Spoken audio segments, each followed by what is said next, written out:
Get him, McGee. You'll never find anybody in that wild jungle.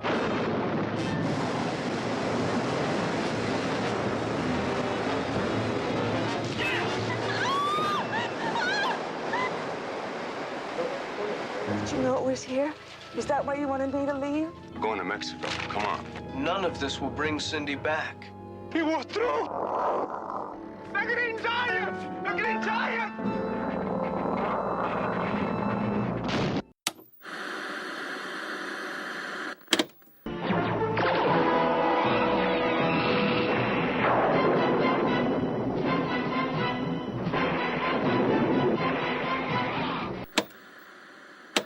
Mr. McGee, don't make me angry. You wouldn't like me when I'm angry.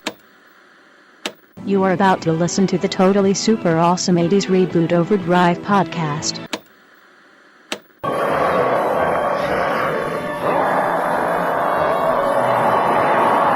This podcast is our fan tribute to the Incredible Hulk TV show. Be advised that has been exposed to radiation and we caution to listen at your own risk. You have now entered GammaCast.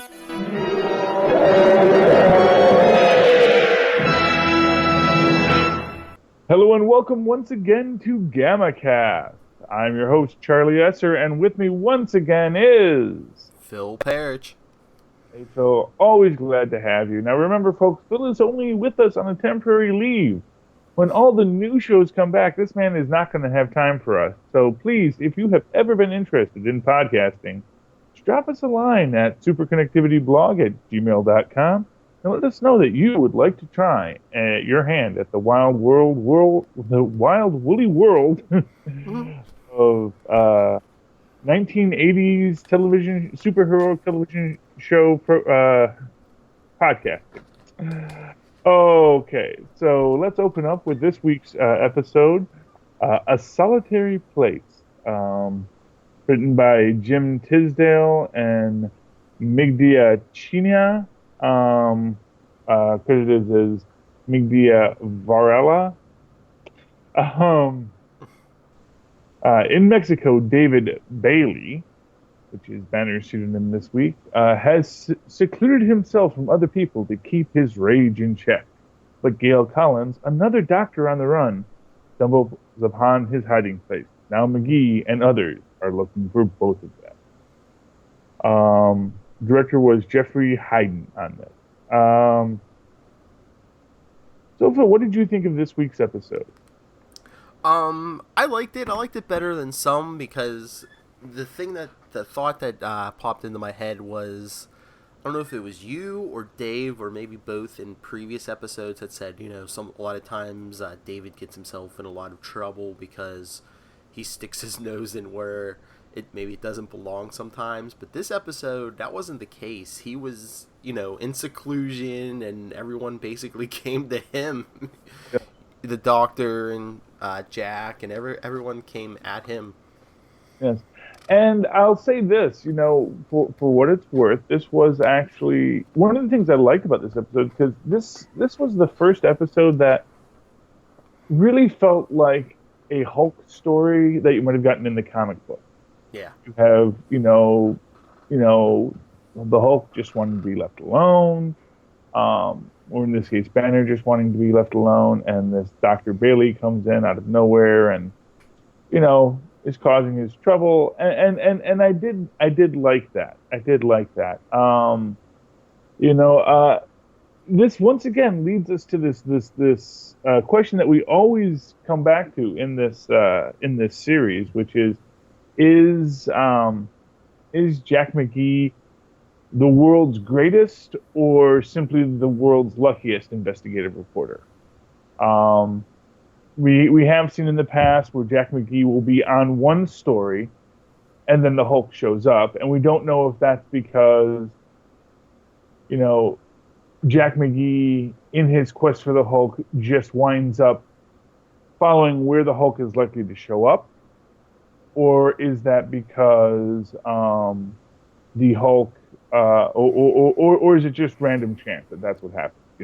We saw this in the Earthquake Happens episode, where Jack McGee He's already at the nuclear power plant when David shows up.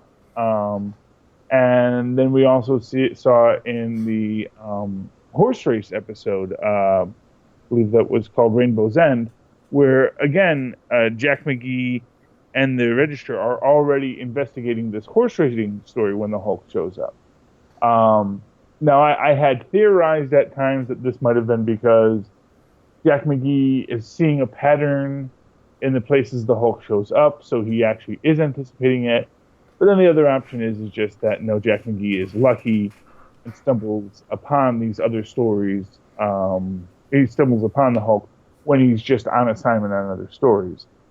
In this episode, we get kind of a reverse of that trope, because Jack is investigating the Hulk, and all of a sudden he sees this fugitive doctor, David.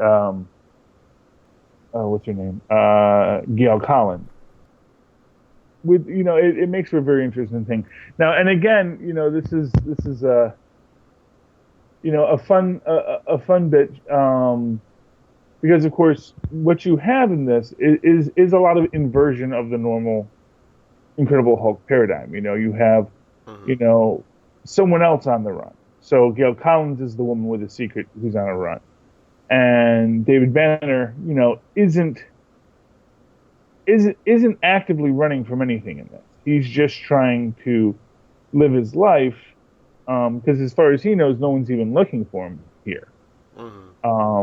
Because he's already moved away from where he was when he had his Hulk out a few months ago, when that brought Jack McGee down to Mexico. So he's already up away from that. He's up in the mines. He's MacGyvered himself before MacGyvering was even a thing, a whole system for his care and feeding. Although apparently he was unaware that mines do flood, which does lead to a problem. But it's very interesting, because even the whole time she's there, he's trying to get rid of her, and she's like trying to, no, I want to stay with you. Which is weird on some level, because she really doesn't know this guy is not a serial killing drifter. Although I suppose maybe at the end of the day, what you can say about it is, David is just that much of a catch, that no matter where he goes, no matter what he's doing, yeah, the ladies love themselves some David Banner. It was the 70s. It was the 70s, man. Almost the 80s. We're almost there, folks.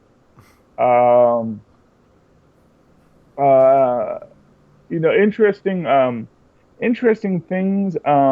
Bruce Wright, who plays Richard Sloan, does come back 3 more times in 3 different characters in The Incredible Hulk over the next 3 years. He, I believe, Richard Sloan is supposed to be the brother of the woman who died. If I'm remembering correctly, it's been a little while, but yeah, he comes back as Ben and Danny, Jimmy in Sideshow, and Richard Sloan in A Solitary Place. And also, I actually thought this was really fun. Our Catherine Lee Scott actually has a credit in elsewhere here on the Southgate Media Network. She played the Baroness, a member of the Inner Circle of Hydra, in the Agents of S.H.I.E.L.D. episode Aftershock. Oh. Yeah, so small Marvel world. I don't know if that was an intentional cameo for eagle-eyed viewers, or just she just auditioned and got the part, and when they were tying everything together, someone said, she is an actress who has worked a lot. She's been all over the place. Also interesting in her database, she was one of the voice cast on the Fonz and the Happy Days gang back in the 80s. Anyone remembers it? Anyone besides me remembers the Fonz and the Happy Days gang cartoon where Henry Winkler voicing Donnie Most and Opie, what's his name? Ron Howard. Back before he was a multiple Oscar-winning director, had to do a cartoon voice to make ends meet, and was Richie Cunningham, the Fonz, and Ralph Melt.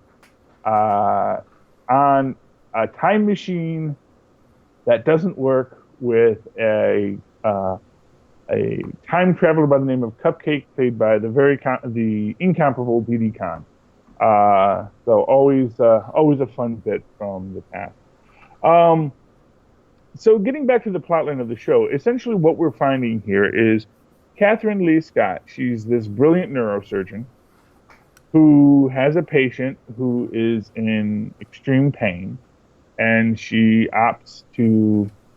convinces the patient, who is an adult woman, but hey, it's the 70s, so, what do women know what to do with their own bodies? Agrees to undergo this very risky surgery, and of course she dies on the operating table. That leads Jerry Douglas, her father, to come after her with the intention of he's going to kill her. Because, of course, this is the Incredible Hulk, and when we do have a dispute, the first question we ask is, have we tried killing them yet? Yeah, but I buy this more than I buy all the business deals where they're like, oh, have we tried killing them? This is a grieving father, who lost his daughter, who he believes the doctor, killed her and stuff. I buy that. But, yeah, that was my whole question about the daughter's age, because, the doctor was saying, she was 17 when these headaches started. So I was like, okay, she's kind of saying it happened, over a course of a couple years. So the daughter had to be at least 18. So she was probably old enough to sign her own consent. So I don't know why he was all convinced that the doctor, somehow forced her to sign that against her will, the consent form. Because it's the 1970s, and no, I mean literally, if you really want to get to an answer, that's your answer. It was the 1970s, and I guess my question was how was there even a question of could they convict her? I mean, I don't think they. Well, I guess they could say maybe she fumbled something, but I don't think the signature should be the part that's in question if she was of legal age. Yeah, well, I believe there was something in the story where maybe the signature didn't look right, and someone suggested she had forged the signature. Mm-hmm. And of course, if this woman has intense neurological pain, her signature probably doesn't look that good. Yeah. But in the end, what it is this idea of a grieving father. And he doesn't want to, what it really is he was against this from the start. Mm-hmm. And the daughter made the choice, no, I can't live with this pain anymore. I don't care if I'm going to die because it feels like I'm dead already with this pain. Mm-hmm. But of course, when it goes south, and this is, I do work in a hospital, nothing fancy, but I work in the HR department at a hospital, and we did have a recent, an active shooter program at the hospital. And we did discuss how this is actually the most common cause of violence in hospital workplaces is that, a patient gets mad or a patient's family gets mad because someone died. And it's not really the doctor's fault, but, people want someone to blame, Mm-hmm. They need to blame someone, and the doctor's the guy or in this case, the woman that's there. That's easy to blame. Interestingly enough, the other thing that you often have in hospitals is euthanasia, which is, you could easily see that reverse thing if maybe the doctor refused to operate and, the pain was so intense and the parent killed the child to save them. And, it ways that these things work out. But, in this case, that is what we're looking at is the father wants to kill this doctor. And is driven by this, is driven by rage, as we say. And again, this is, maybe even one of a nice piece in this thing where we're showing, the Hulk is not the monster, the people are the monsters. Like I said, it was a very interesting episode. I really did enjoy this episode. The Hulk does get some things to do. Save some lives, which is always good when the Hulk gets to save a life at the end. Mm-hmm. But that first Hulk out It's like, okay, the storm brings it on, so basically he just gets the Hulk out, and after he frees her, he basically just gets the growl at the sky. Yeah, well, because what else? Well, but if you think about it, that's the very first Hulk out. That's what he did. He hurts his hand, and then he shouts at at the storm, and Flips then the car over. Yeah, the car over, and so in this one, that's what he's doing. He saves her, and then now what does the Hulk do? He's still very upset because thunderbolts and lightning, but all he can do is run away. And hope there's not some father-daughter hunting trip going on that leads to your classic Frankenstein moment. Although this episode also included him chucking someone in a body of water, just like the first episode. Yes, well, that again is one of those tropes of the Hulk where there's always something conveniently placed to break your fall. Mm-hmm. And if you want to go into the comic book in-story explanation, that's because David Banner's still in there and doing the math. Yes. You never get hurt because the Hulk knows where everything is going to fall. And sometimes it is pretty ridiculous. In the Terror in Times Square episode, there just happened to be a puddle of wet cement, like they had just redone some wet cement that happened to be there for the Hulk to throw a gangster into. So, it's okay. This was also a good episode because we really get a lot with Jack McGee. Mm-hmm. And we haven't had Jack McGee in a while. I do think that maybe this is something that they're doing now. Jack McGee, Jack Colvin, he's a regular cast member. He gets paid whether they use him or not. He's in the title credits. He's he is the second, if not third star of the show after Bill Bixby and Lou Ferrigno.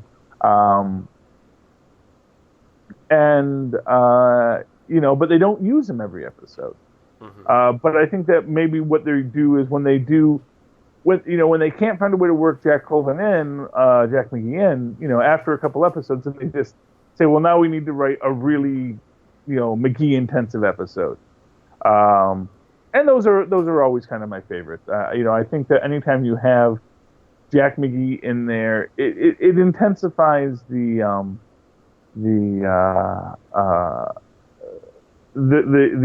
issues with the Hulk. I do. One question you always come back to is, why doesn't he just stay in one place? Especially when he's like working on he's so afraid of being caught, he has to run. Although, as one could question in that, is that just because he doesn't really want to stick around? Mm-hmm. It's always that question with the Hulk is, does Banner really want to be cured? Well, that's my question. I'm always like, well, if he's close to a cure, why doesn't he? Why does he leave a place and then like double back after even like a month or something? Yeah, and this is the question, but and the obvious answer is because then the story we wouldn't be able to tell another story, Mm-hmm. But like even going back for his check at the end of the thing, it's like, or just say, please mail me my check, or deposit my check into this account so that I can access it. It's something for the guy, Mm-hmm. It seems odd to sometimes that is a contrived bit. But like I said, this was kind of nice. He's up in the woods, and one wonders if he's actually trying to work on anything while he's there, or if he's just trying to not be found. He didn't mention working on anything. I know he said it was better to keep himself in solitary, away from humanity, because this was the longest he'd gone without a Hulk out, and it was like a month. Yeah. Like 30 days, I think. Yeah, exactly. And I guess they weren't going to do anything with rare mystical flowers in the Mexican woods like they did with the movie, but that's fine too. And on a certain level, there is this hope, maybe even with David Banner, that maybe if I just don't get angry, I'll be okay, you know. But of course, when you consider that his first Hulk out was, you know, due to, you know, just hitting his hand, and, you know, and this Hulk out, even, it's not because of any humans, really, it's because of the storm, you know. Mm-hmm. So really, you know, and maybe this is something that you know, David is dealing with, that even when he can avoid all conflict, he knows he can't keep the Hulk bottled up. Maybe that's why in our next episode we see David going, I believe, to Chicago, I want to say, where we have the Hulk versus racism. Well, the Hulk in the blaxploitation episode. I think it saw something to do with a drug dealer, because I think on Netflix I saw the description for the next episode. Yeah, I think it said something about a drug lord. Yeah. Yeah, I haven't watched the whole thing yet. It takes place. I just started watching it, and there's basically a whole issue of the Hulk, or David Banner as David Butler. He's working in a car wash in a black neighborhood run by a drug dealer with a Black Panther. You know, it is classic 70s.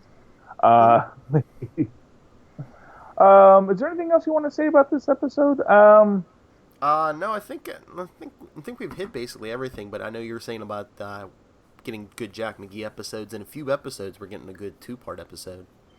Oh yeah, is that the one where?